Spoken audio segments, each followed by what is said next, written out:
Did they make contact? No, it's pretty close, but this is going to be a drag race.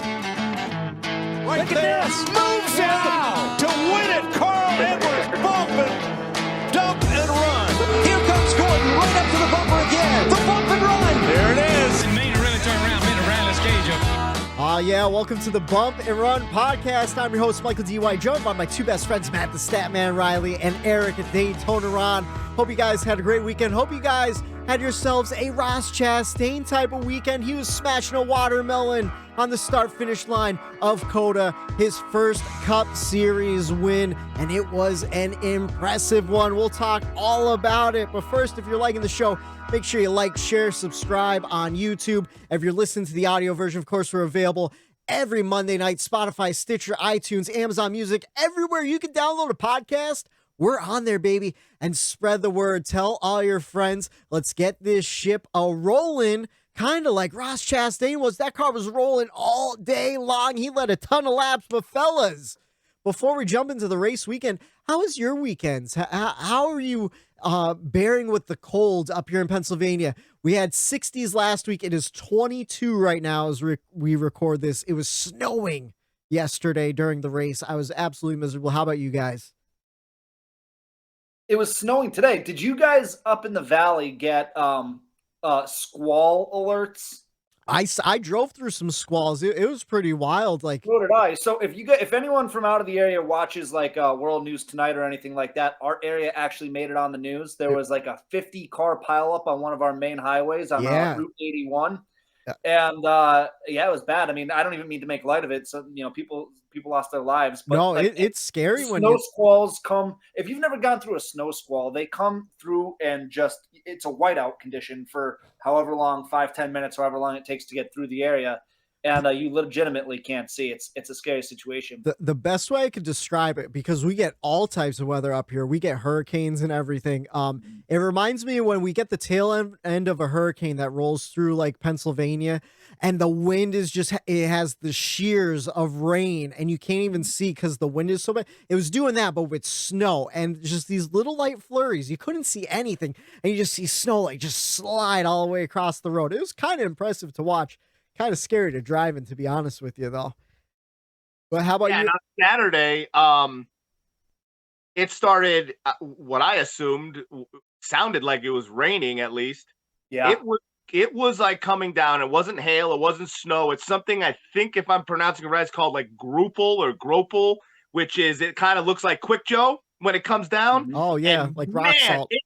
It covered everything at my house. All like the whole my yard, everything was just covered. I'm like, it was literally 60 degrees last week. What is going on here? My outside kitties, they're scrambling. I'm trying to get them their heated blankets so that they, make it through one or two last cold days here till we get to this warmer weather. But man, COTA, the weather was perfect down there, unlike last year, which I was glad to see. It's kind of crazy. Last year we had all that rain down in COTA. It's kind of what it was like here up in Pennsylvania, where you just couldn't see the cars in front of you. We kind of swapped. I was real jealous watching that race yesterday, though. And what a great racing weekend down in COTA compared to last year. Last year we kind of got gypped where we didn't know what to expect going into this year. We had a good idea, but we weren't exactly sure. And I say it delivered. You guys want to jump right into the race weekend? Yeah, let's do it. All right, we before we do that though, we do have two pieces of news.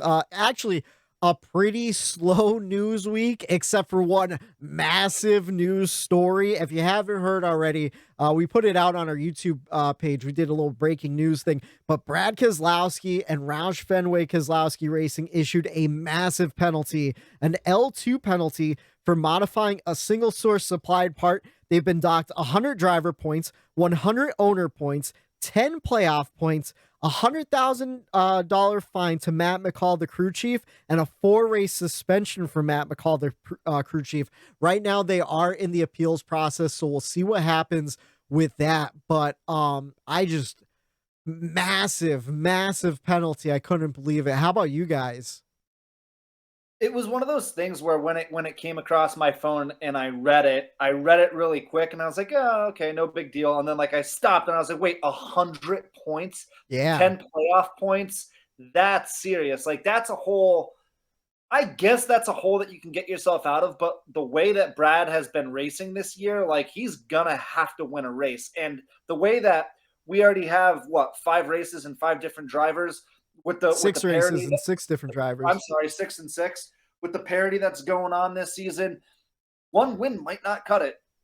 Somebody might have a win and be on the outside looking in come the end of August, come early September when the playoffs start. So already the crazy storylines are unfolding, and I love it. Well, and even if he did get that win and get into the playoffs, he's automatically starting 10 points below everyone else. So he's already in the 16th place too. Mm-hmm. And like 10 points doesn't sound like a whole lot to make up, but in the playoffs, you have 10 positions. Yeah, you have 2 bad races compared to the other 16 drivers in the playoffs, and you're packing it up. That's if they could win a race. I don't even know. I know Eric. He's kind of disappointed in the news. His bold prediction at the beginning of the season was Brad Keselowski was going to turn the ship around at Roush, and so far it's really not happening. How are you feeling about this, bud? Not too good. I actually thought and predicted in the beginning of the season that Brad would actually win multiple races over there. Yeah. And it's looking like he's going to have to now win multiple races in order to keep this season afloat and alive for him. I think the points thing, it's huge. I think in years past, it might not have been as difficult to overcome as now. I think it's even harder now. Yeah. With this new car and to gain points, and with, like Matt said, the parity that's still there, allowing other drivers to still run well. And, now instead of having to beat 10 cars, now you have to beat 20 cars. So it's the climb to the top to get into the points is a lot harder than it was, let's say, when Kyle Busch had to do it, when they gave him that leeway when he broke his legs. Yeah. And he crawled back into the top 30 in points, and he ended up winning the championship that year. So it is possible. The way that they're running, it seems highly unlikely. Yeah. But for my bold prediction's sake, I'm still hoping that they turn it around. And, this is just another chip that's on Brad's shoulder that I'm going to stick with my guns here and my prediction, and I'm going to say Brad uses this and learns from it, because I think there's a tinfoil hat behind it all in a way that they figure some things out here for the back half of the season. I think I think every crew chief in the garage is paying attention to this. Like NASCAR, they warned everyone. They created the L2 and L3 penalties for this specific reason before the beginning of the season, and they just dropped the hammer. And I'm checking the point standings right now. He went into the weekend with 22 points. He left the weekend with 45. So he did move up from 35th up to 34th. I mean, but still, that's Brad Keselowski we're talking about. In 6 races into the season, he's 34th in the standings. Yeah, like something I never thought I would see. Right. Even I think we all kind of had high hopes for Brad going to Roush to kind of resurrect Roush as a whole.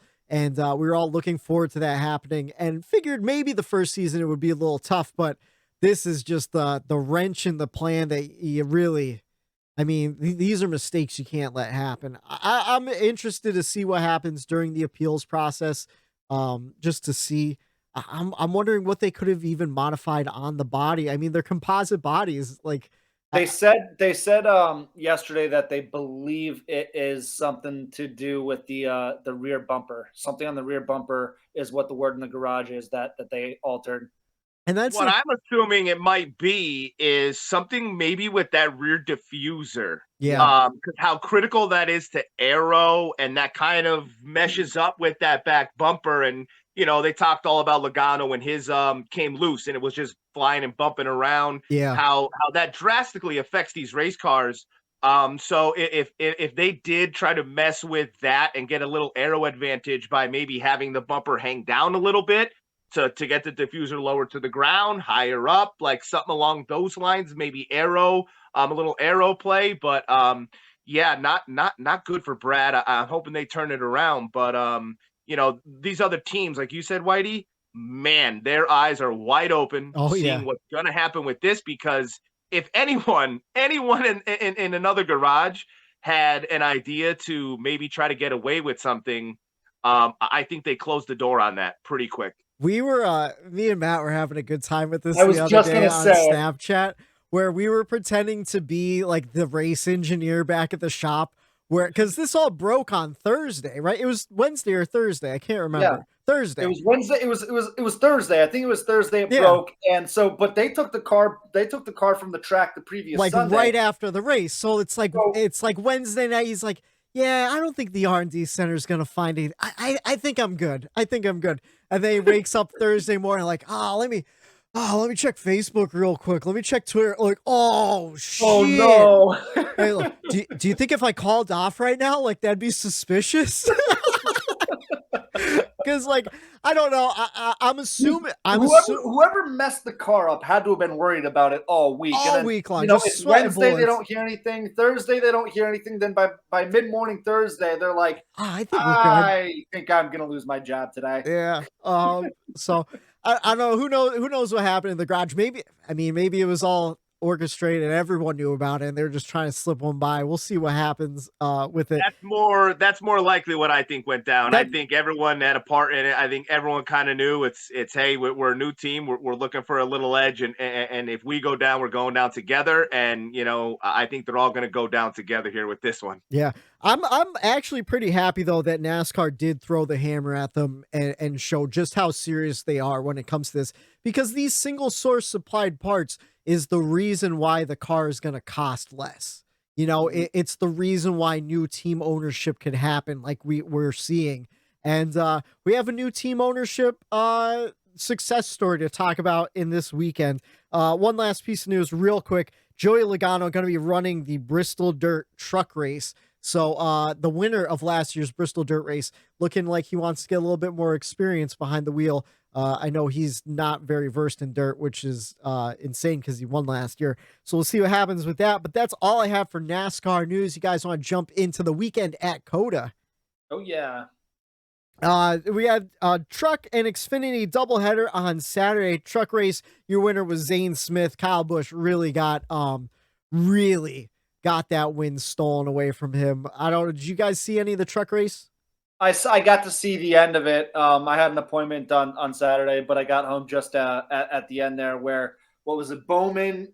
Who was it? Bowman, Kyle Busch, and a third car all got together. They went like 3 wide. For Zane Smith to sneak right through, and he took off in that last lap there. I tell you what, I thought that's what was going to happen on Sunday in the Cup race too. I thought Bowman was going to sneak away with that win after the Dinger and Ross got into each other. But I thought it was a pretty entertaining truck race. It was one of those races I had on in the background as I was doing some cleaning, a little vacuuming and stuff like that. And then AJ Allmendinger won that Xfinity race. I didn't get a chance to see that one. I was out at dinner, but Matt, I think you watched most of it, right? Yeah, I watched. I did. Well, for me too, the Xfinity race was on in the background. The wife and I were doing some things and going over some things, so it was kind of a background noise deal for me. Yeah. I tried paying attention as much as possible, but you know how that goes. You gotta kind of give up a little bit of freedom for the truck and Xfinity series. So when it comes to time on Sunday for the Cup race, you have your full attention. Zone right in. I do the same thing. That's why we were out to dinner. We were having some fancy drinks, and basketball was on the TV. I couldn't ask them. I tried to get the race on, but the service wasn't the best, to be honest with you. But how about you, Eric? Did you get a chance to check out any of the truck or Xfinity races? The trucks, I mainly caught like the highlights on my Twitter, social media, but Xfinity race, I caught it from the end of stage 1 on. I did watch the Xfinity, and it was a great race. I thought it was up there with just like what I saw on Sunday with the Cup guys. It was just a hard battle all day long, and there's just something, those videos you see on like Instagram or something where it's like perfect, someone cutting up something, and it's just like, it's very satisfying to watch like certain people do their job or whatever. I felt that way when I watched AJ Allmendinger this weekend. And on Saturday, especially, he just, that guy behind the wheel of a race car, he just almost becomes one with it. And it was just fun. I generally had a good time watching him drive that racetrack. And I was never really big on road courses, but man, does he make me interested and like to watch them because of his pure, talent there. It was awesome to see him go around that racetrack. And just overall, the race was great on Saturday. And I'm glad I tuned in because we were going to go out as well. And we ended up staying in to save ourselves for Sunday. We went out and watched the race. So, Saturday was a good day. The trucks, man, Zane Smith, dude, he's got some talent. And he's another one that, when he battles through adversity, like we did before this show today, he tends to come back and keep on fighting and come back and, get the finish that he deserves. Absolutely.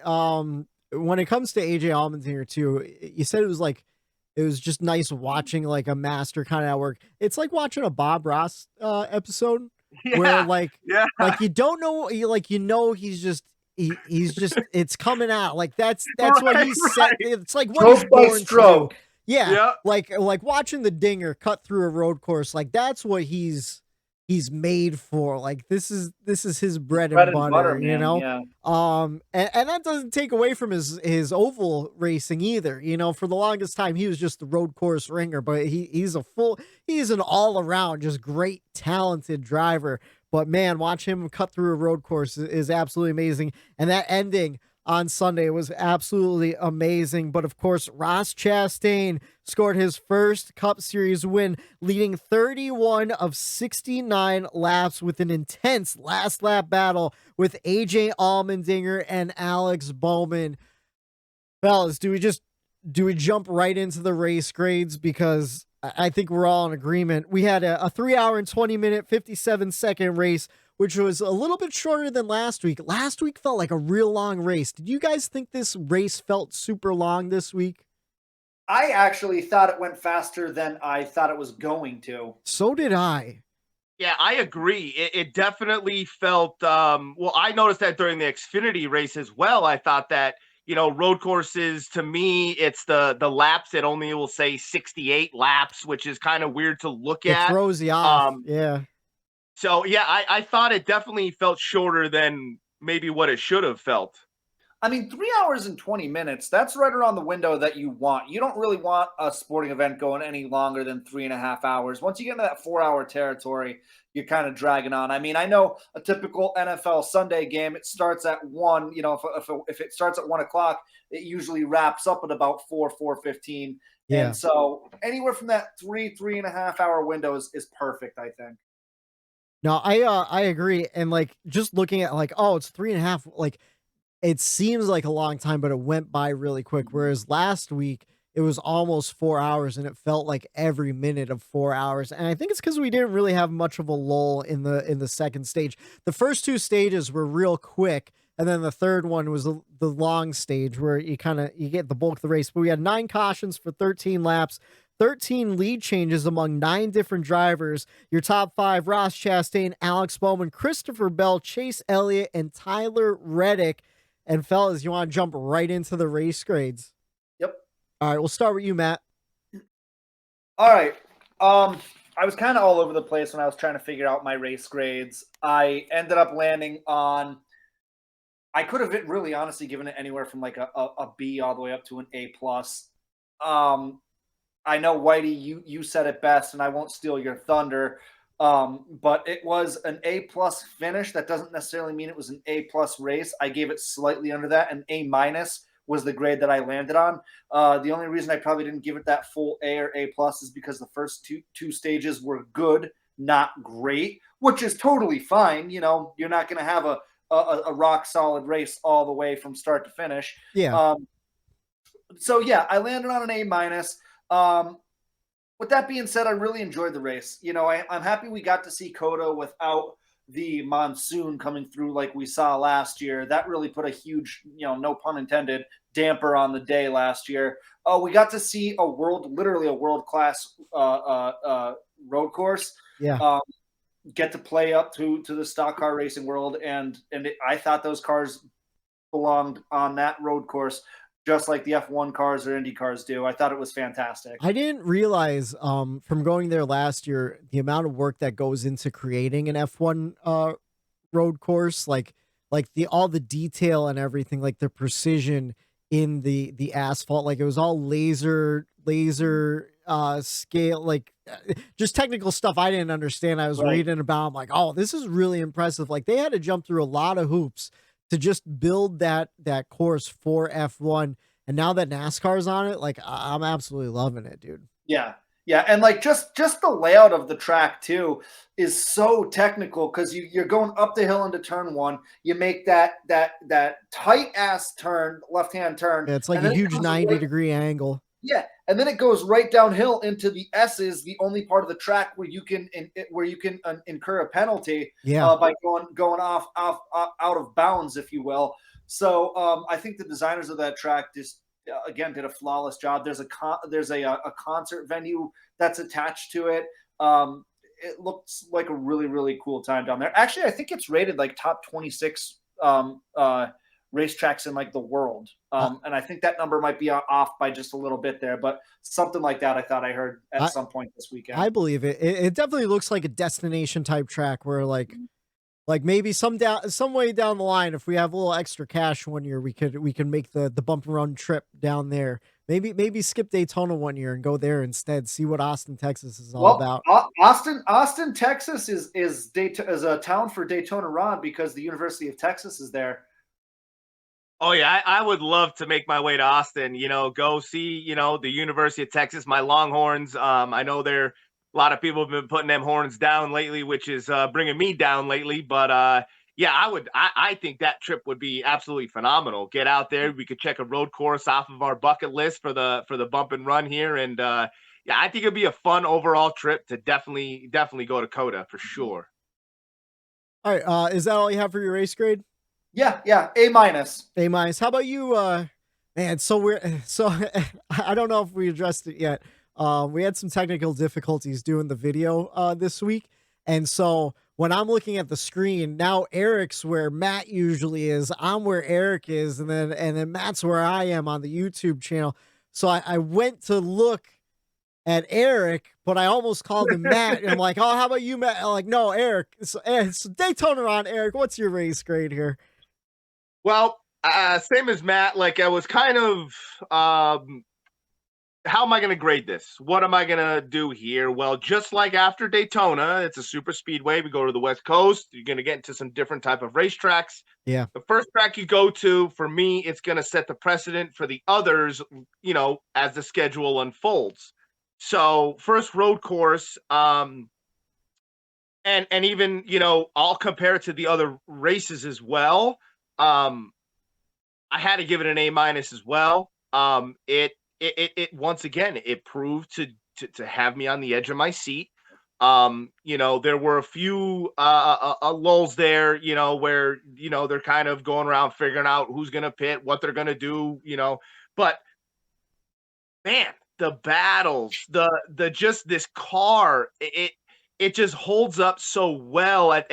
This road course made me excited for the stretch of short tracks because of how well the car, it could take a little bit of a beating. Yeah, it's meant for this type of racing. I feel like with that composite body, you could beat and bang and not have your day completely ruined. Which I don't know if 9 cautions is a lot or little for this racetrack, but I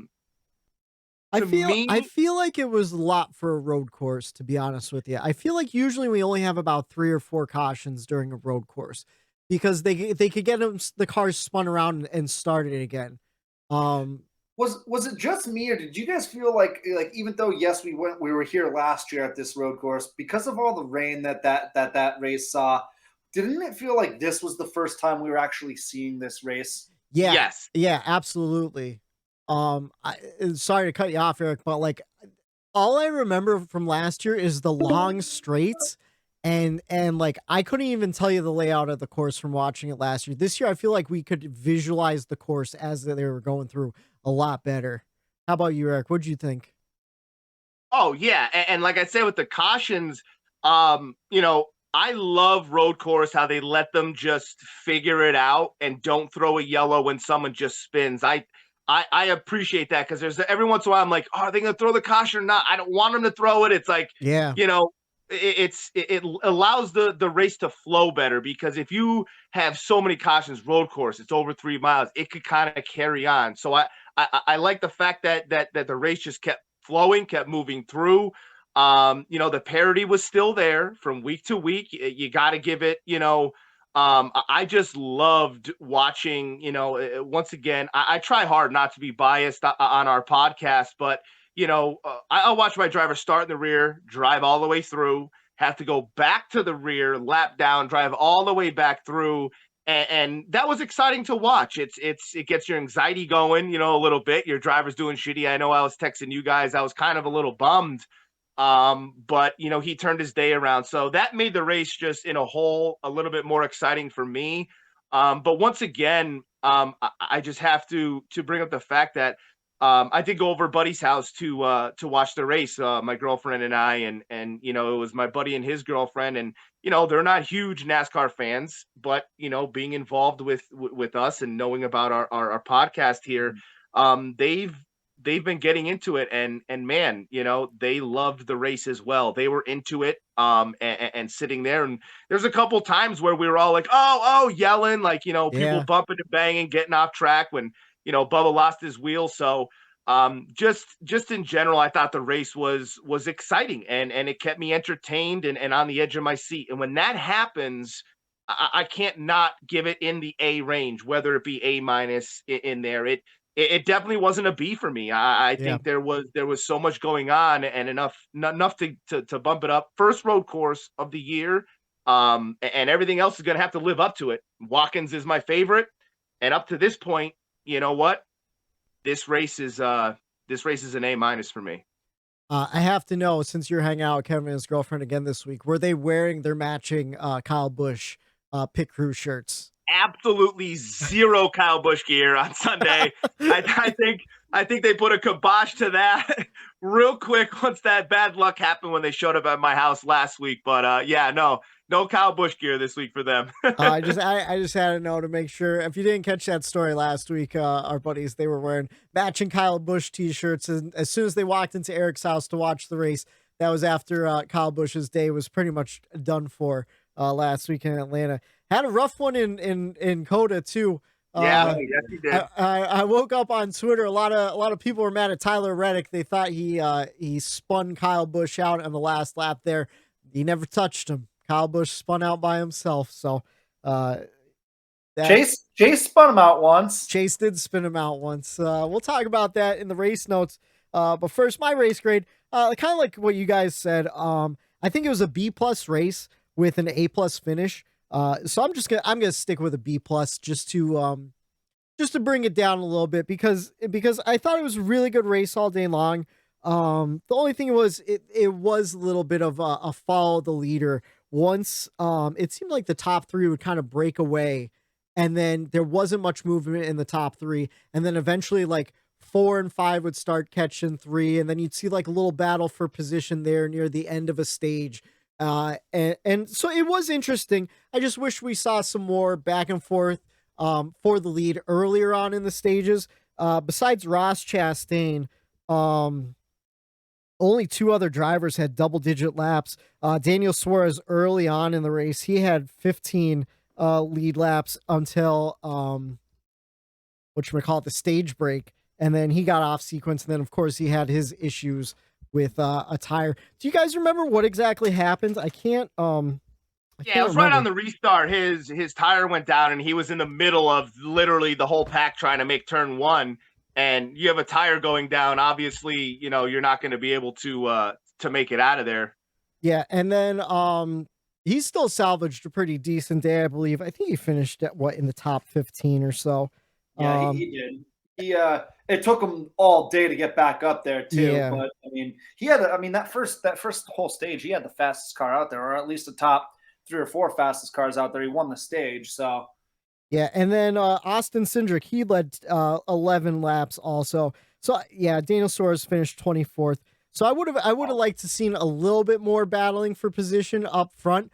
But you want to what? Like you said, Daniel Suarez had a dominant car in the beginning. Ross Chastain had the dominant car later on in the race. Like Trackhouse just brought dominant cars on Sunday, and you can't deny that the best car won. He really did. Ross Chastain was the best car on Sunday. Like I said earlier on, he led, what was it, 31 laps for 69 laps.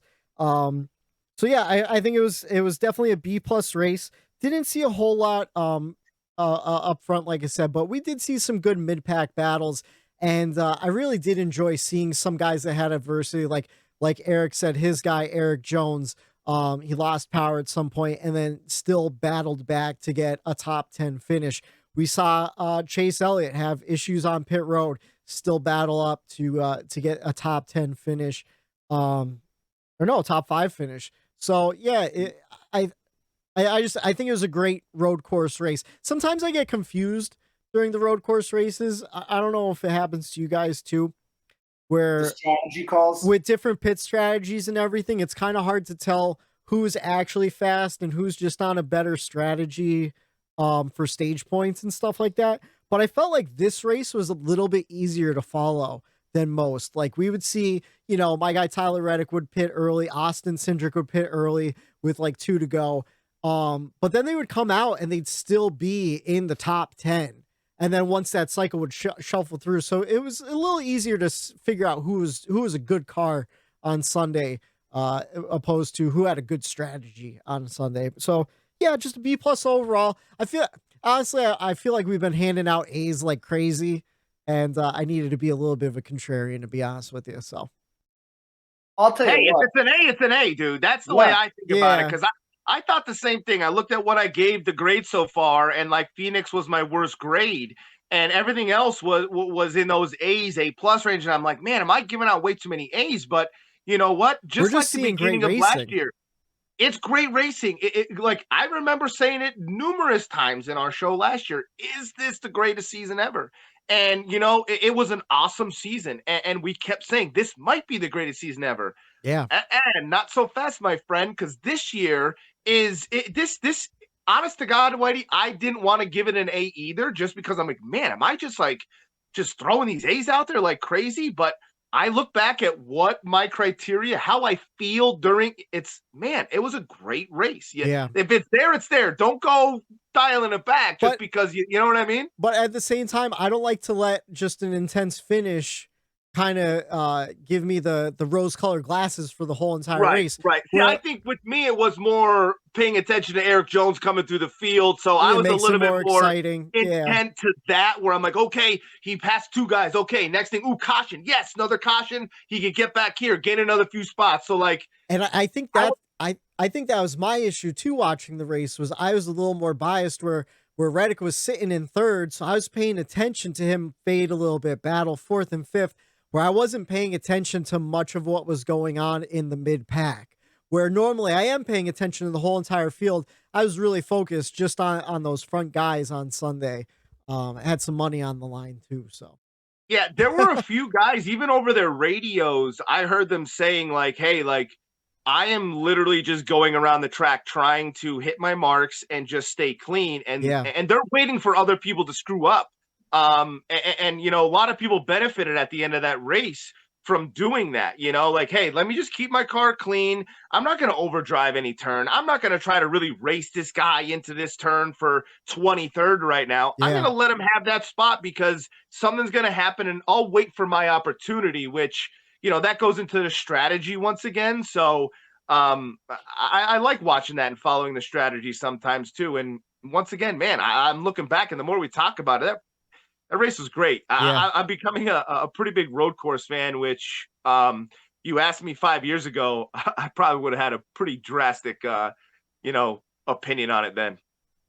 Yeah, I agree. I think Matt was always a big proponent of the road courses. He loves Watkins Glen, and even when we would just be playing NASCAR Heat, he'd be like, "Yo, let's play Watkins Glen." I'm like, "Man, I hate racing road courses. I'm terrible at them."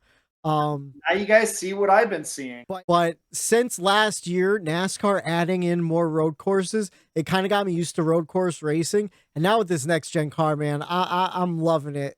This car was made for road course racing. I can't wait to get to Watkins Glen, and I can't wait to get to the Charlotte Roval. I think those are going to be the 2 most fun races, maybe on the entire schedule this year.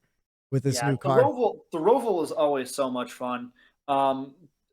I told you guys, I've been telling you guys, get on this. You know what I think changed it too was that it used to be you only had 4 or 5 guys who were good at road courses in the Cup Series.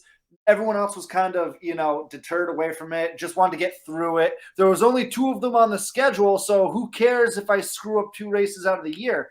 Now there's 6 road courses on the schedule. You can't screw 6 races up.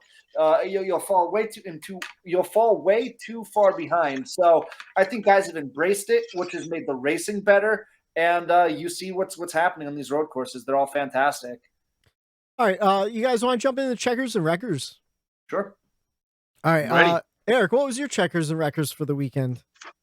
So my checkers and wreckers for the week, it was funny. The beginning of the show, Whitey almost kind of went into what my wreckers or my checkers was. My checkers is Mother Nature.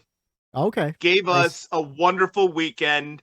And the reason that Mother Nature gets my checkers is because of what you hinted at earlier, Whitey. We didn't really get to see what COTA offered for the Cup Series and for this car and what, NASCAR could bring and the product that we could get out of this racetrack because of the weather and the rain and the wet and the tires and this and that. And it just, did we really get to see a race at COTA last year? I don't think so. So with the good weather, it finally allowed us to see what kind of racing that, NASCAR could put on at this racetrack. And if you're going to ask me right now about the schedule and if this could be one of the tracks to keep, I say thumbs up, keep this racetrack because it was sporty all day long. And like Matt said, that turn 1 going uphill into that hairpin 90 down in through the S's.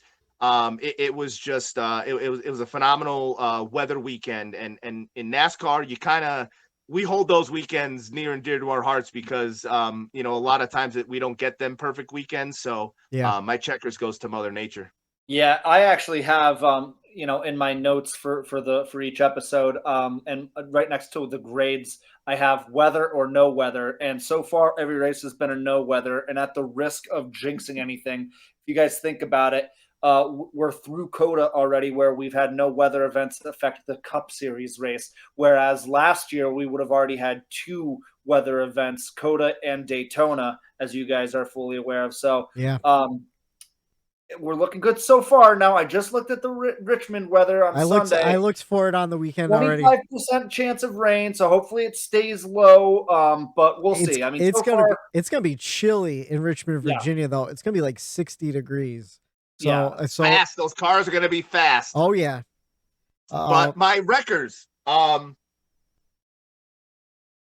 agree, Whitey, that it was hard to find wreckers again. And I'll restate it that when it's hard to find a wrecker, you had a great weekend. Yeah. And for me, it's not really, I don't know how to explain. I'm not really wrecking it, but something about these road courses that kind of boggled my mind was like the gravel pits. Why have a gravel pit? When Joey went through that, he sucked up about 2 friggin' ton of gravel that he poured all over the friggin' road course. And you got to clean all that up, I assume you need that for like drainage and stuff like that, absorb water and stuff, Because like for me, something about road courses I just don't understand, and something that irritated me during the race, and I think this is because I don't watch I don't watch Formula One, IndyCar, any of that type of racing. Yeah. So to me, it's like, why even have that extra concrete and those turtles and that out of bounds and paint when everyone just goes way out of the racetrack and then back onto the racetrack? Anyways, I would love to see a road course. Hey, they designed that course. Boom, boom. This is what it's supposed to be. They're not running that exact course at all. You might have through the S's, you can't go out of bounds here and here,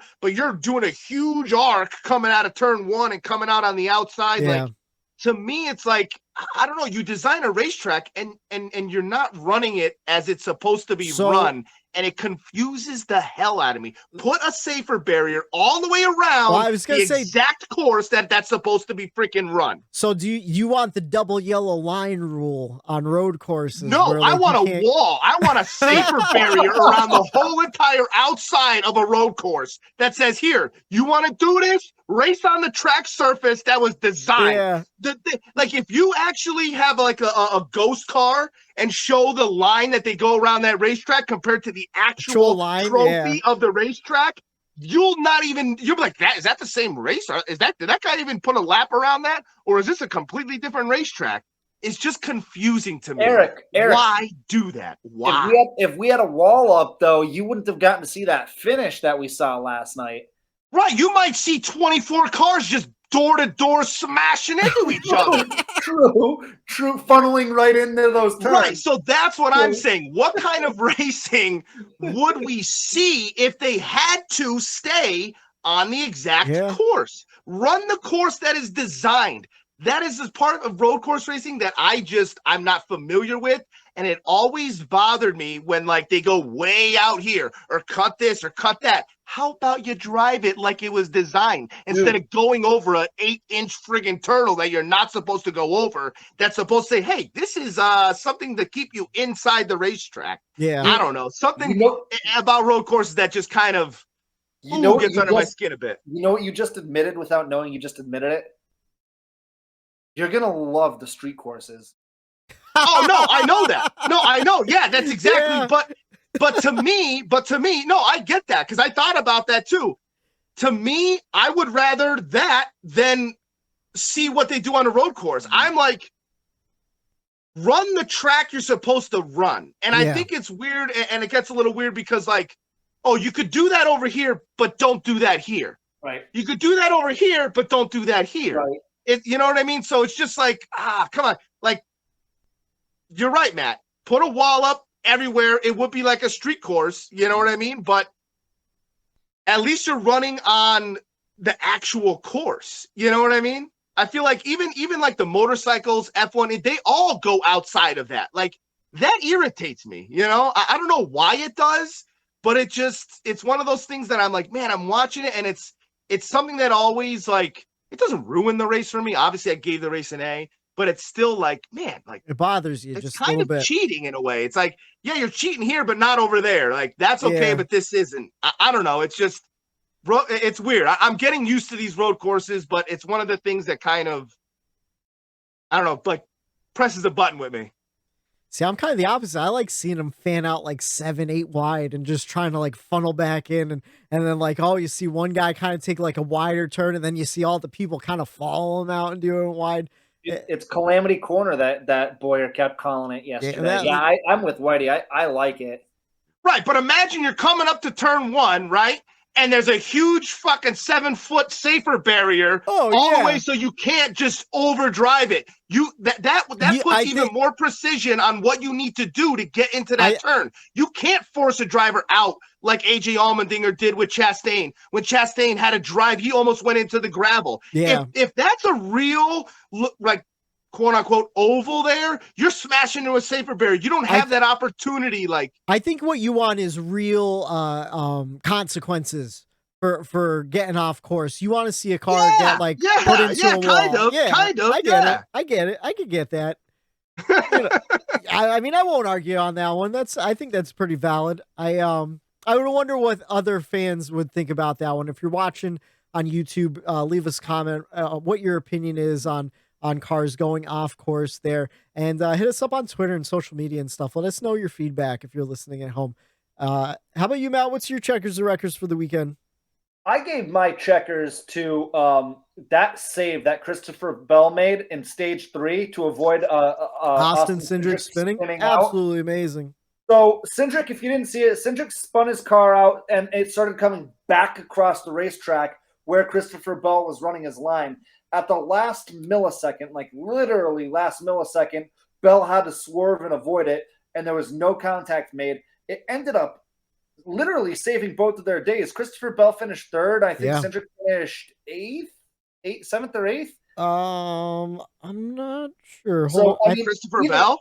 No, Bell finished third, and Yeah. then Cindric finished like 7th or 8th. So it literally by I think 7th, right? but yeah, by Bell missing Eighth. He him, finished not 8th. making contact, it literally changed the course of that race. So you got to give it to him. These guys have that laser focus, and in a millisecond, you have to be ready to make a move one way or another. And it's just it time and time again. We saw. Was it Denny Hamlin?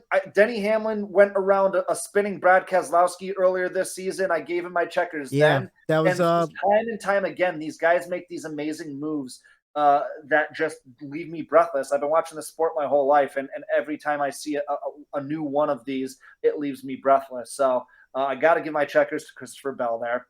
And then my wreckers is going to go to the single lug. Okay. So I said before the season that we have to have an open mind about all the new stuff, because you do. You can't trash something. You can't shut something down before you see the product on the track. Yeah. And I kept my mind open. I kept my mind open through 9 races, and that includes, the points-paying races, the Clash, and the 2 shootouts.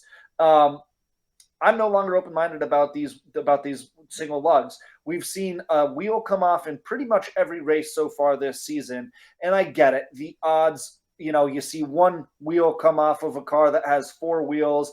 There's 40 cars in the field. The odds, how many tire changes? Percentages are low, but all it takes is one wheel to go crazy, hit something, ricochet off of something. Yeah. These cars are at some points going 180 miles per hour. God forbid a wheel gets knocked off one of these cars on a front stretch, goes in towards the pits, bounces up into a pit, up into a pit box, a pit stall or something like that. These guys are sitting ducks. Especially at road courses too, where you have people walking all around the track too. Of course. And there's some points of the track where there's not high fencing to protect you either. So your head literally has to be on a swivel. I really don't want to see something tragic happen. I don't think it's going to. The chances of that, I don't want to get dramatic or be dramatic about that.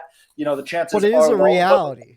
But what's up? But it is a reality. The reality is there. It's a reality. We've already seen tires come off. I mean, Jesus, it ended Bubba's day yesterday. Something that that's on his crew member. Or maybe it isn't even on his crew member. I guess what's happening is the gun itself isn't catching all the way, and it's almost stripping as it goes around. That's my understanding. You guys can correct me if I'm wrong. And it's not tightening it all the way down. And as the cars get back on the track, they get up to speed, they come loose, off goes the lug, off goes the wheel. And then what's going to happen when that wheel goes crazy? Yeah, and like in the last couple of weeks, like we haven't seen the lug actually just spin off like we saw it on Bubba's car this past week. Like you could see the lug spin off and then the wheel just travel with it. Yeah. So, and like you said, like, is it a crew member's fault? Is it a pick, like the gun malfunctioning? Is it just something needs to be done? I agree. It is concerning. Thankfully, so far the numbers have been low, and it hasn't been a giant problem for all the teams, But like you said, it's a team every week it's happening to. So I agree. I think it is getting to a concerning point right now. I mean, at first it was smaller teams, and I know amongst us, we're like, okay, it's this back marker team. Maybe they're trying to do something, and not a big deal. They don't have the best crew, Exactly. Well, now we're seeing, them coming off of the likes of the 23 car, which that should never happen in my eyes. Like you said, Matt, one is too many. And Whitey and I, we were at Daytona, and we saw a wheel go off of a car. I watched it with my own eyes, rolling towards the infield, and thankfully there was a tire wall that they had set up there that it ran into. But if that wasn't there, that tire was rolling right into the infield, into a bunch of friggin' RVs. Where all the buses were parked. And like you said, Whitey, at a road course, they are, there are people all around that racetrack, and most of the times it's just a guardrail in certain spots where a tire could easily bump and hop over that. And any tire, even one, is too many. And I agree, like, it wasn't a big deal to me at first. We got to switch. Everyone else is doing it. It's a learning curve. I think we will get over it, but I think it's something that they have to get their shit together quick over. I agree. Let's jump into my checkers and records for the weekend. My checkers, gotta give it to Trackhouse, Ross Chastain, Chip Ganassi, Justin Marks, Pitbull, the next gen car, just never ending grinding along, like all the little factors that went into the win yesterday, over the years that led up to this moment, that a second season new cup team could win the 6th race of the season, and not only win the 6th race of the season, but have been right up front for the last 3. We had a third place finish, 2 second place finishes, and a win in the last 4 races. Like, Ross Chastain winning a race was not a fluke, and I think everybody involved deserves the checkers on that one, especially Ross, who just, people love to dog some racers, Austin Dillon, Silver Spoon, what have you, Austin Cindric, Tim Cindric's the president of Penske, all sorts of stuff. And then you have Ross Chastain, who's a watermelon farmer. His family owns watermelon farms. And, he had a couple opportunities. He got screwed over by DC Solar in the Xfinity series, lost his ride with Chip Ganassi, kind of pieced together truck rides and Xfinity rides here and there. And then ultimately, takes over the 42 car for Kyle Larson. And then the team gets bought out. You go, man, what's Ross going to do now? Because he didn't come with the team. He wasn't part of the team's assets that got bought and sold. He still had an interview for a job, and they decided to take a chance on him, put him in that number 1 car, and just Trackhouse Racing altogether. Just a great organization. Really, everything. They're the model right now. We talked about it last year where like they were the model for new team ownership, and just knocking it out of the park. Got to give him my checkers. Wreckers. Like Eric said, Joey Logano's trip through the rocks, man. Really not much to complain about, but it's set up for that late race restart in overtime, which was fun. But I was mad because my guy Reddick was leading when it happened, and you should have heard me like freaking out, like screaming at the TV. I'm yelling. I'm like, "What the fuck's the caution for? Why are they throwing a caution? It just restarted. Who's wrecking? There's no one wrecking. We got 2 minutes to come around the track." So, but I understood the rocks and everything. It was funny though, because Whitey, I don't mean to cut you off. When that happened, I remember now. Everybody, it was like the 4 of us there at Dowse's house. Like as soon as like the camera went to the 22 in the gravel, all of us cheered. We're like, yeah, woo! We were all like going nuts. Like, yeah, we're like fuck Joey Logano, right? Yeah. And I wasn't even thinking in the moment that screwed your day. Oh yeah, I was screaming, dude. The dog's freaking out as she always is. She's not used to loud noises. Like no one raises the voice in the house during the week. And then Sunday, I'm just screaming, "Fuck! Goddamn! Why they throwing a caution? We just restarted." And there was like some controversy on the restart too, where NASCAR was reviewing it. I'm like, "What the fuck are they reviewing? Who cares? Let's keep it going. I'm going." Dude, I did think in that restart he crossed the start finish before what's his name did the dinger. I thought he did jump that, but I don't know what they saw that maybe I didn't. I might have had a couple liquors in me at the time, but it did seem like they were close. I will give it that. It was close. Yeah. See, I might have had a couple liquors in me. The Liquor Boy production. But yeah, if all I could complain about is the caution in a race, it was a pretty damn good race. So not much to complain about. I know, Matt, you joked, and I was hoping it was going to be your wreckers. You were going to wreck Pitbull for not being there. He promised. So what was it? I think it was Kelly Jamie Crandall. Little? Oh, but one of the NASCAR reporters. I thought it was Kelly Crandall, but it might have been Jamie Little. Maybe it was. It was somebody. They said they interviewed Pitbull back in Daytona in the beginning of the season, and Pitbull said, "Yeah, I'm going to be at every race. I plan on being at every race this year." Oh, okay, yeah. Mr. Worldwide. Okay, sure you are. Yeah, sure you are, bud.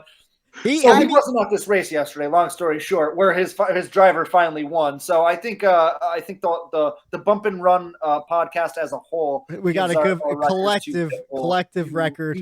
Liar. He has been in a lot of races. I bet you. Could you imagine if he was at every single race except for this one? And he's like, "Oh yeah, nah, we'll be okay." You know. Justin Marks was there. He was going crazy. Yeah, he was. It was fun Matt watching Collick those was guys. there too. Yep. Yeah.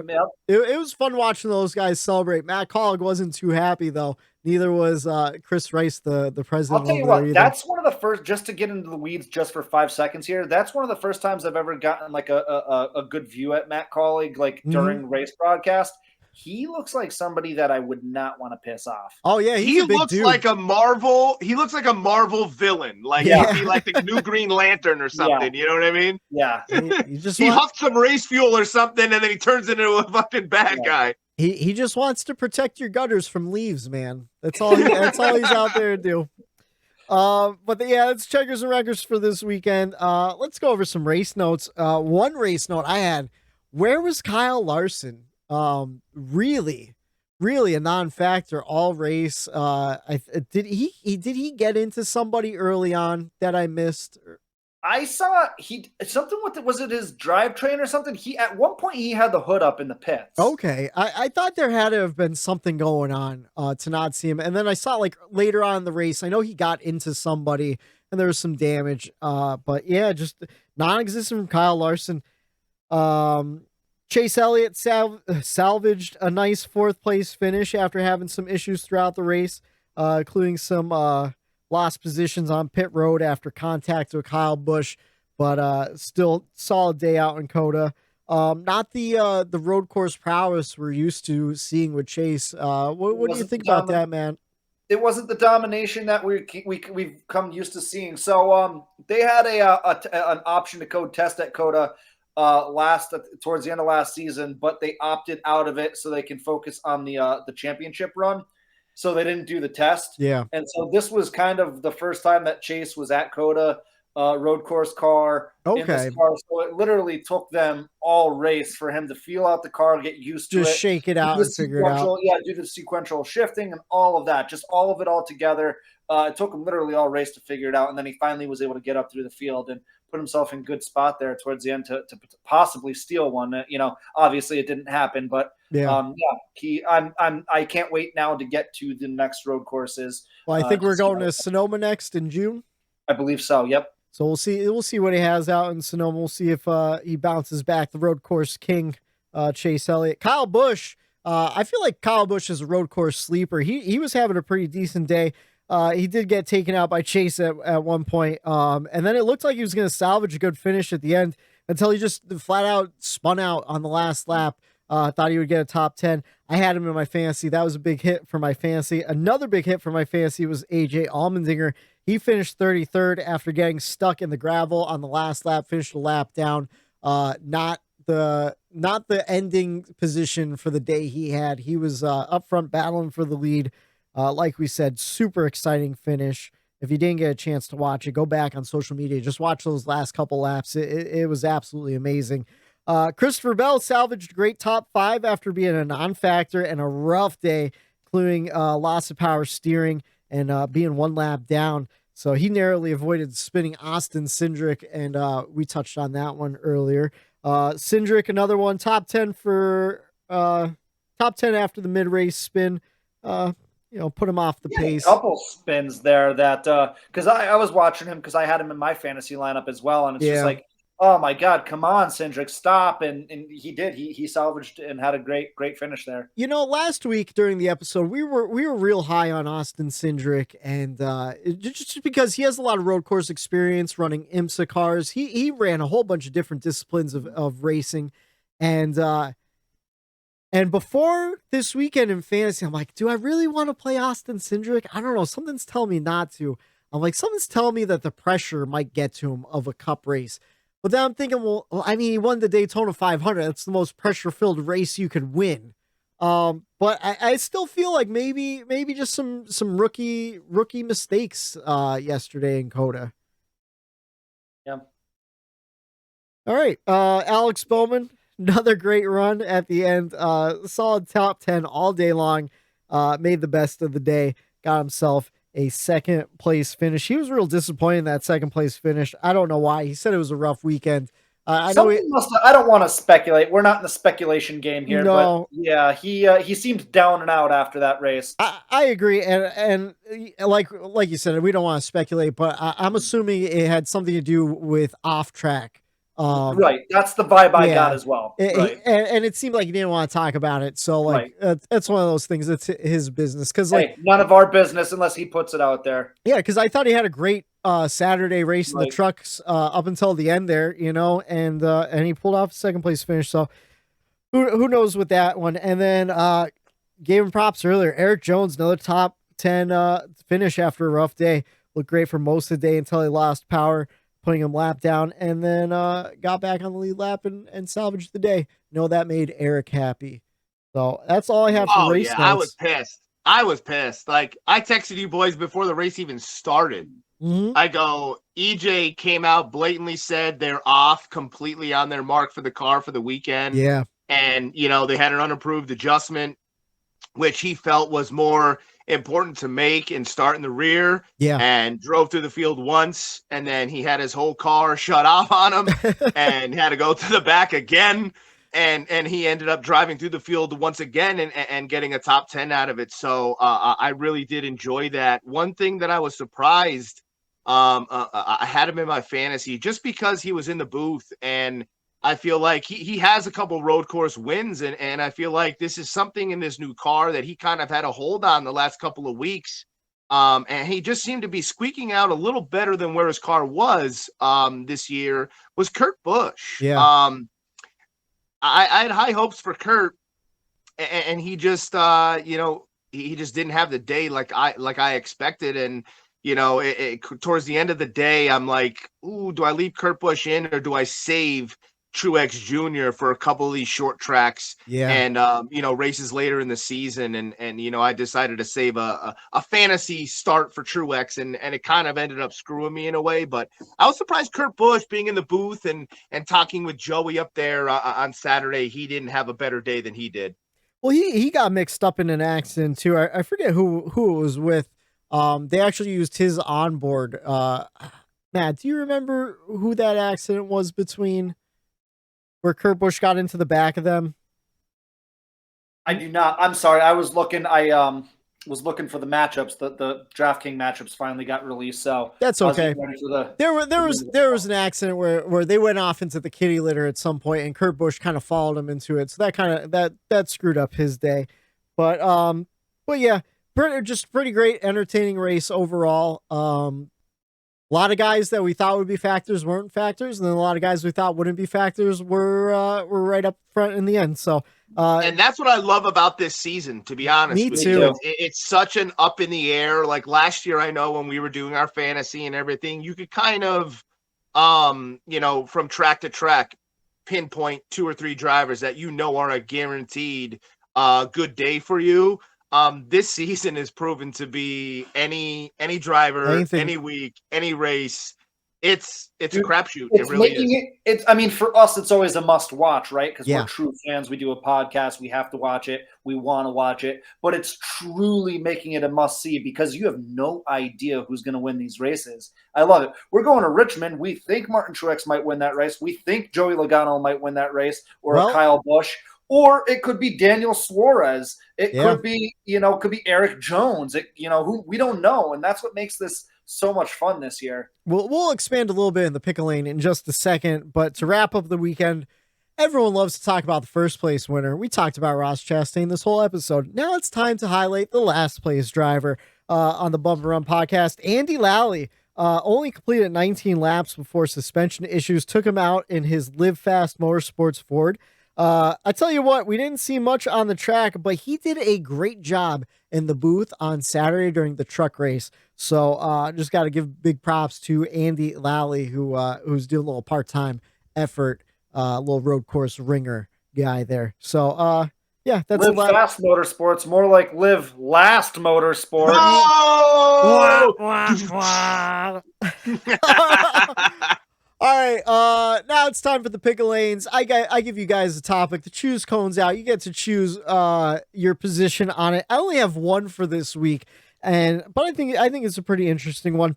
I don't know if I worded it quite right, but I've been waiting for some of these veteran drivers to start catching up with this new car. Like you just mentioned, Matt, Martin Truex Jr., will he do well at the short tracks like we expect him to?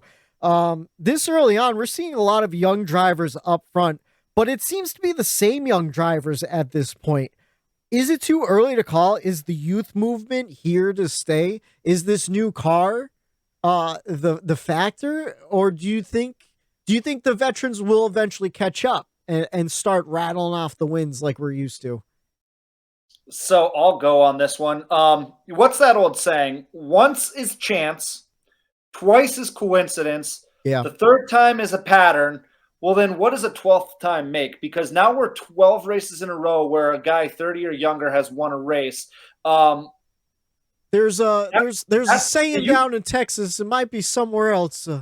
Fool me once, shame on you. Fool me twice, you can't get fooled again.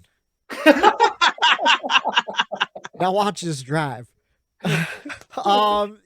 What I'm trying to say is if 3 times a pattern, then what's a 12th time? I mean, the youth movement is here. It's already here. They tried hyping it up. They tried starting that about 4 or 5 years ago. That was NASCAR's big thing. Here come the young guns. Here come the young guns. And it didn't really come to fruition. We needed to give those guys time to develop, and here we are, and we're seeing it. And the new wave is here. It's the wave. These guys are also young too, where these drivers are driving until their mid-40s.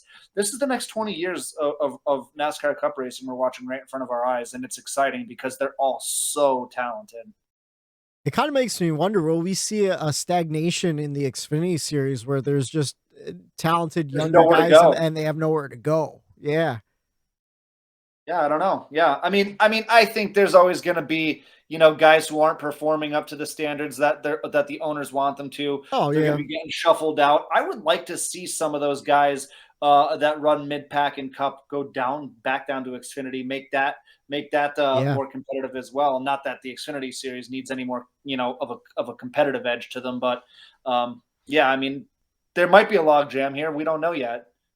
I'm going to go and say that, hold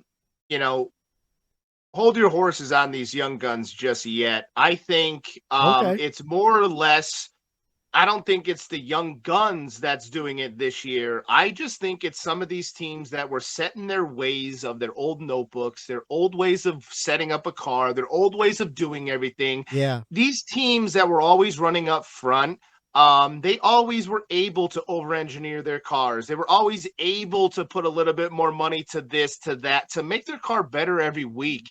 And, this year it seems like with all these parts coming from vendors and everyone has to use the same thing and you can't modify, it just seems like these teams that were so used to doing that and making their own things and knowing what they needed to do to get speed out of a race car, that's gone. They don't know how to make speed out of this car.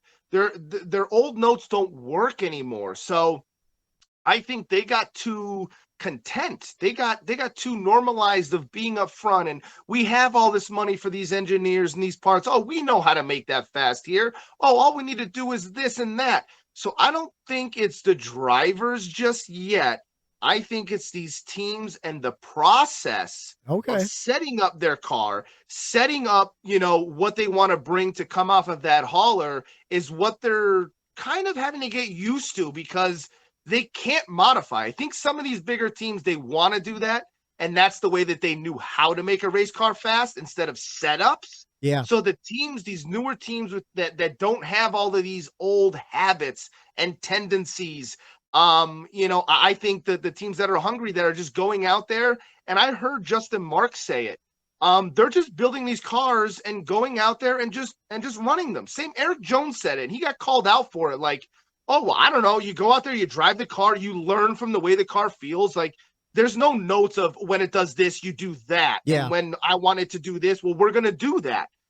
That's all out the window. Everything is new. So I think it's maybe not the drivers that need to catch up and learn the car.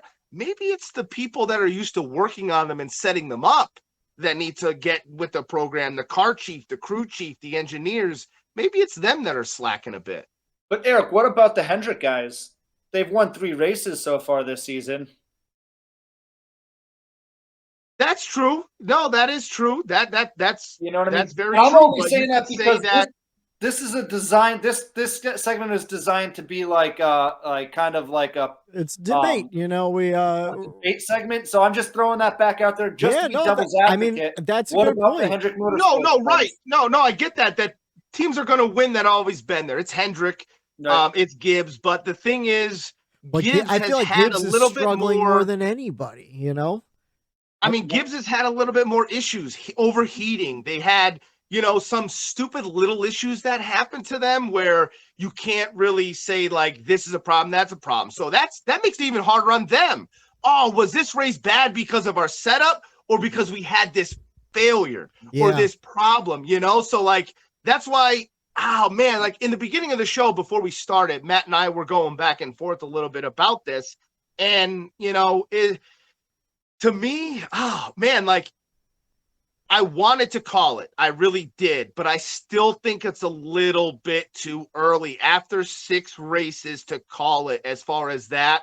I just think you need a little bit more time, but the way it's looking, 12, Matt, that's a big number. Like you said, that is something that catches my eye. And, in a way, I'm rooting for the young guns to come up. Just all of our guys are young guns. Yeah, like so. To play devil's advocate, I will say that maybe it's not gonna happen and stay. I just think once these teams get it together as a whole, not necessarily the driver. I know Denny, forgot how to shift. Which was another problem. So you take some of those things out of the equation. Maybe we don't have this many winners, 12, but I think I'm going to stick with this. Too early to tell, but my finger's on the button to say that the young guns are here to stay. The one thing I will agree with you that I think you made a good point on too is like these teams like Trackhouse who are only 2 years into this thing and they only had 1 year with the Cup experience. There's less bad habits to learn from them, or for them to like lose, for them to forget about. So I think that might also be helping in their favor right now as well. Yeah, I don't know. I think personally, I think it's a combination of maybe everything. Right. It's a little too early. That's where it's like let it shake out a little bit, and we can maybe get a clearer picture on if it's the driver or the teams giving the driver, because the driver. I mean, obviously, there's a lot of input that goes into it, but the team sets that car up, and that guy gets in that car and goes out there. Yeah. So, like, if that car isn't right, that's got to be part of the car chief and the crew chief and the setup. And I know the driver's involved, but at some point, you might have to start pointing the finger to the inside of the organization rather than the face of it, which is usually the driver. Yeah. It'll definitely be something we got to keep watching over the next couple months, and we'll see. I feel like by the summertime we'll know for sure who is a true contender for a championship and who isn't. And I'm wondering if it's going to be someone younger than we think it is. Every year I know our early season prediction was Ryan Blaney for a championship this season, which I think can still happen very easily. But usually it's the same kind of guys like, Kyle Busch is in the hunt. Joey Logano's in the hunt. Denny Hamlin's in the hunt. Will those guys be in the hunt come November? I don't know. Like we said earlier, last season was the best season. This season's shaping up to be not so fast, my friend. Yeah. So only time will tell. But I just bring it up because wow. Apologize for that. Whatever that noise was. Matt rustling around at the desk. It's like a bomb exploded over there. What happened? I didn't do anything. Anyways, I don't even know what I was gonna say, but let's move on. Let's look ahead to Richmond. We're heading to Richmond, Virginia, to the action track, Richmond Raceway. Trucks are off this weekend. Xfinity on track Sunday, 1:30 on FS1 for the Toyota Care 250. Cup practice and qualifying Saturday, 10:30. Check your local listings on that one. I believe it's on FS1. And on track Sunday, 3:30 on Fox for the Toyota Owners 400. We got some betting to do, Matt. Do you have the lines for us this week? I'm afraid to move. I'm afraid to move right now because apparently I'm setting off bombs over here with these loud noises. Yes, we have betting. It's going to be an exciting. So if you are a fan of the show going back to last year, you know that the three of us are not the biggest Richmond fans. We always get fooled into it. You know, hey, it's a short track. It's the beginning of a race stretch where we have short tracks. We always get so fooled that we get excited, and then we get to Richmond and we're quickly reminded, oh yeah, these races are typically pretty boring. I'm hoping that changes with these new cars. And we've got some odds here that guys, you want to talk about young guns, wait until you hear some of these numbers. So to round out your top 10 favorites, these lines are brought to you by DraftKings. Ryan Blaney at plus 1,300. I really like that. That's some good if you want to win numbers. some money there. Our race winner, along with two other guys who won in Tyler Reddick, it has been outstanding. He's been knocking on the door. He can do it at Richmond. I think I have all the faith in him. And then Denny Hamlin, who has won at Richmond. It's his home track. You know he's got to be hungry going into this. And then Ross Chastain, who just won the race. They're all at plus 1,200. Really good odds for those guys if you want to win some money. You've got William Byron at plus 1,100, and then slightly smaller odds, Martin Truex Jr., who is at one point a short track ace. After not being able to do it for so long in his career, he was finally able to start ripping off short tracks. He can win this week at plus 1,000, along with Joey Logano and Kyle Busch, both at plus 1,000. And then your Hendrick Motorsports teammates are co-favorites to win this. Chase Elliott and Kyle Larson both come in at plus 900. So those are your odds. All of those guys, I mean, I think your winner's definitely going to come from that crop of drivers. I don't see a long shot pulling off a win at Richmond at a short track. I think it's definitely going to come from within that group of 10 there. All right. Let's see. Do we want to pick our race winner now and then jump into the prop bets after, or should we jump into the prop bets and then pick the race winner? Whatever you guys want to do. All right, let's pick our race winner now.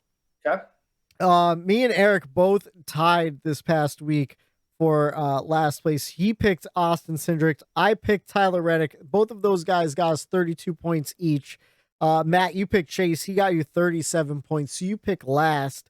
I am going to say, let's see. Let me look at the point standings.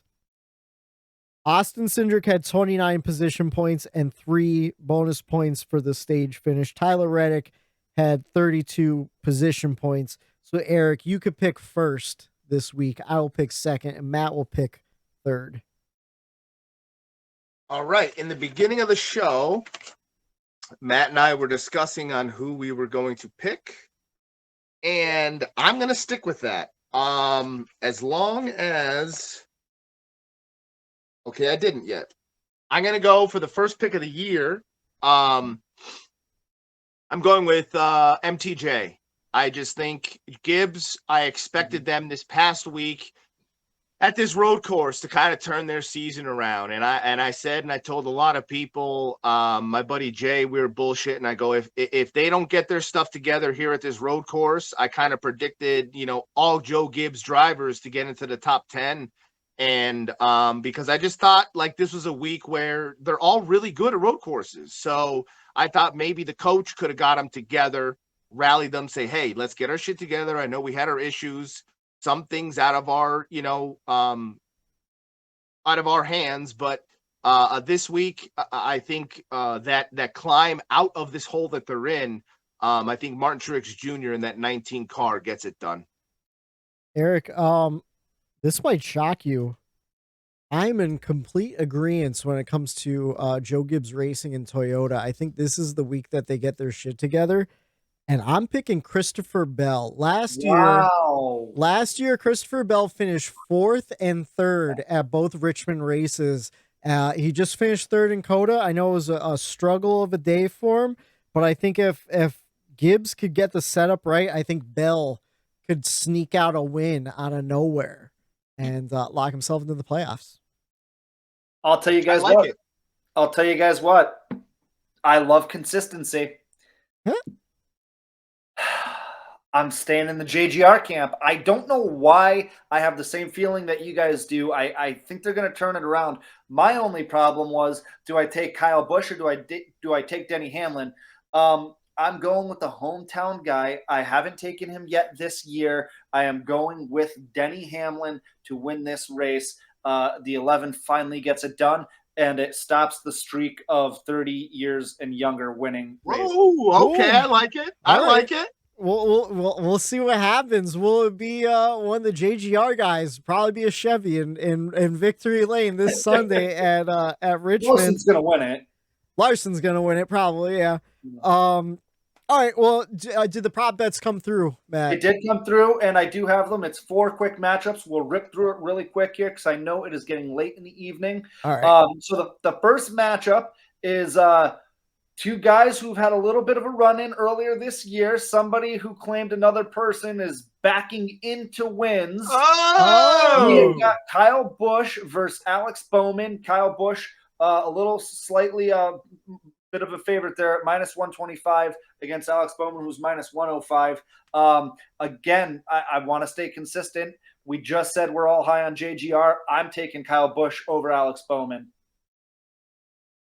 I'll piggyback on what you said about consistency, Matt, and I'll go with the 88. Oh, 48. Or the 48. You're a couple seasons behind. I agree with you, though. I'm going the liquor. The liquor's getting me. It's getting a little late here, boys. I'm going with Alex Bowman. He's won here in the past. I think he's going to perform really well. He's been. I even great. wrote down 88.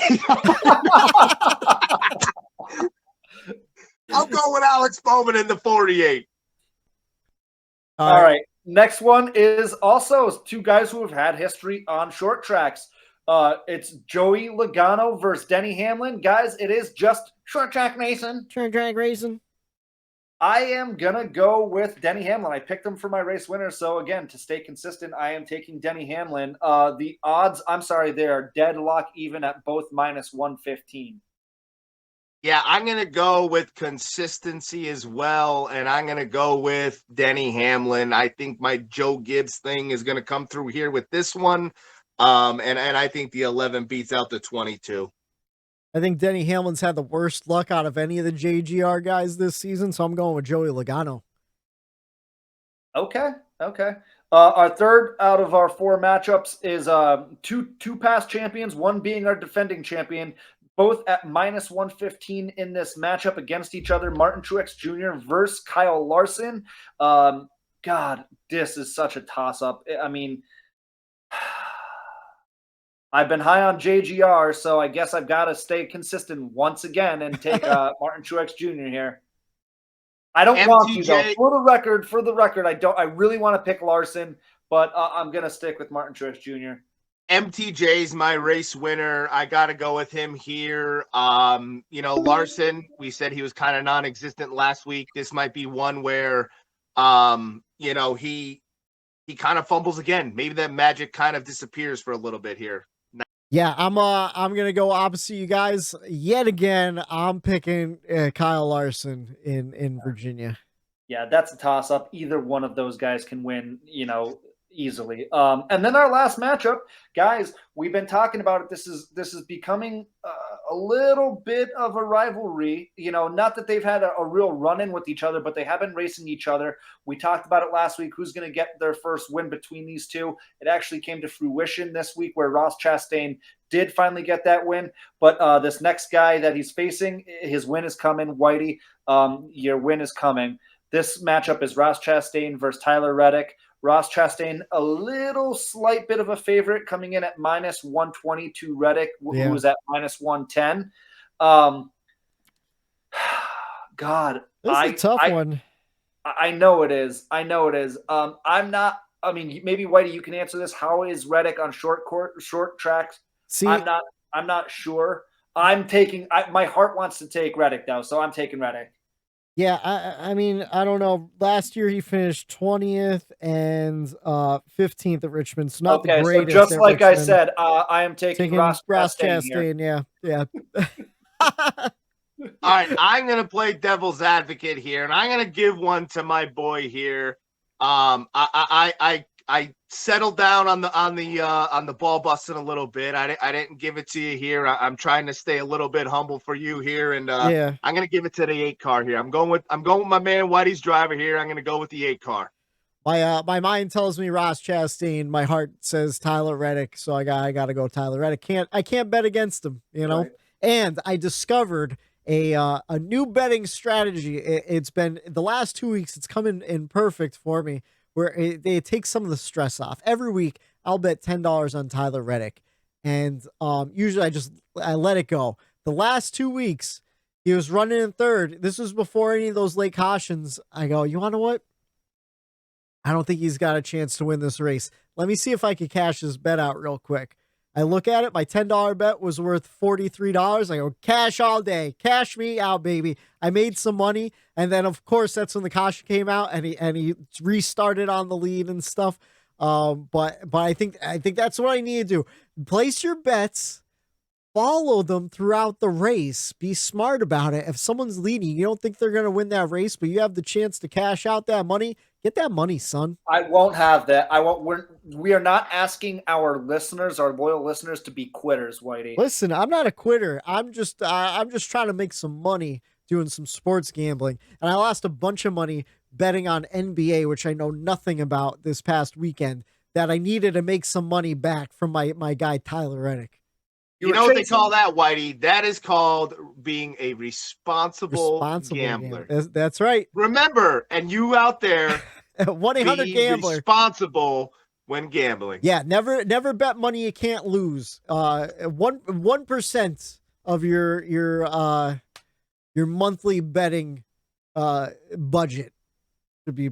Yeah, I don't know, something about units I was reading on basketball forums and stuff. Oh, Whitey's in the weeds. Tune in next week when Whitey's scratching for a third job. We'll see what happens. Our playoff picture so far, 6 races in. We have 6 different winners. Austin Cindric, Kyle Larson, Alex Bowman, Chase Briscoe, William Byron, and newly added to the list, Ross Chastain. Ross Chastain, baby, the Melon Man. Can we make it number 7 in Richmond, or will we get a repeat winner? We will see. We're all betting on the JGR guys. Will it be Martin Truex Jr.? Will it be Denny Hamlin, or will it be Christopher Bell? We will find out this Sunday, 3:30 on Fox for the Toyota Owners 400. Toyota's on the race. One of these guys better win for the home manufacturer. For Matt the Statman Reilly, for Eric Daytona Ron, I'm Michael D. White saying have a good night. The bump and run. There it is.